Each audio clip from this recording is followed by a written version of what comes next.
Jonathan Majors, it just seems like one of the best actors to get cast in the MCU, maybe ever. Bing bong! Somehow, despite skipping a vast majority of the MCU films, I have actually seen the first two Ant-Man movies. It only felt right to see the third one, potentially the final Ant-Man film in the MCU. Now, there's been some controversy about this film so far, just in terms of the overall reviews that it's gotten, but I want to start with the positives. First positive I took out of this movie, the quantum realm. The quantum realm is by far, outside of maybe the Wakanda setting, the quantum realm is one of the coolest possible settings they could have picked for a movie. I've always thought it looked really, really good, just like the other versions that we've seen in the MCU so far.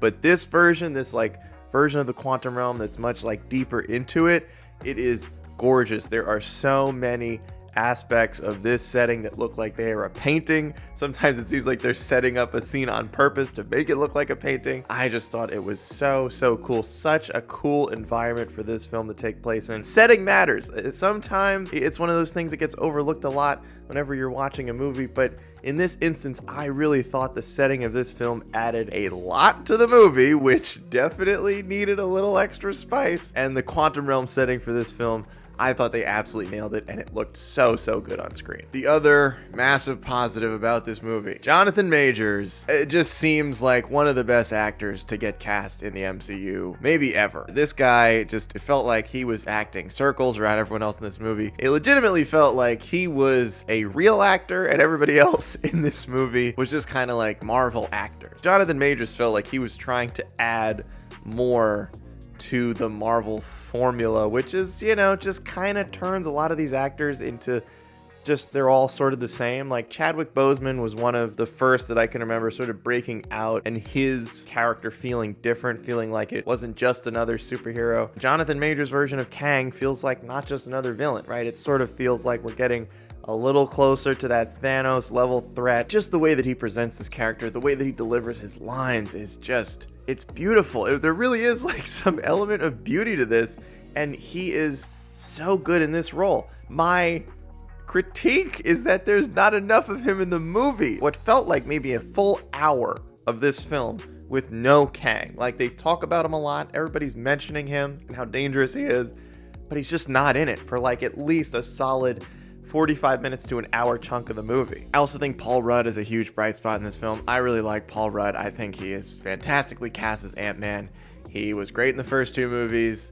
He's great in this movie. If you like Paul Rudd, you're really going to enjoy the performance that he gives in this film. Now on to some of the negatives. And some of this is just I don't want to count it as a negative because I think this movie is very forgettable, but I also think most of the Marvel movies are pretty forgettable. You could argue that the post-credits scene in this movie is more important than the entire 2-hour film, which, by the way, feels oddly short, but also the parts that they let go for too long felt like they could have been replaced with just more character development for certain characters that we meet in this film that seem kind of cool, but we're just sort of told to like them. I mean, they seem cool, but we don't really get to know much about them or their backstory. There are just certain elements of this movie that feel like maybe they weren't as fleshed out, and the parts that were more fleshed out probably could have just been cut or replaced altogether. Now, this last bit of criticism is honestly just coming from somebody who feels like the first Ant-Man movie is arguably one of the best Marvel movies that they've ever made. Where is Michael Pena? I know that my memory is not great, and I know at the end of the first Ant-Man movie, he started his own business, but Michael Pena and Paul Rudd's relationship, and honestly, the most of the cast from the first Ant-Man movie that was part of the whole group, they were part of what made it so special. This film feels really weirdly watered down into a cast that personally, I just don't find that interesting. Paul Rudd, cool. The girl who plays his daughter did a good job. I also think she looks a lot like she could have played Ellie from The Last of Us. I wonder if they made that phone call and she was already taken. I'm perplexed because the casting in this film just doesn't feel that special anymore. It doesn't feel like that spark, that little bit of magic that the first Ant-Man film had, which, by the way, was on a way smaller scale. And it's oddly ironic that I think the character of Ant-Man works best when it's on a small scale, when they're doing a smaller story. When I look back at the first Ant-Man movie, which I had skipped and really had no interest in seeing, and then when I finally gave it a shot, I was like, wow, like to me it's in that category of Marvel films that felt like they finally let the person in charge break off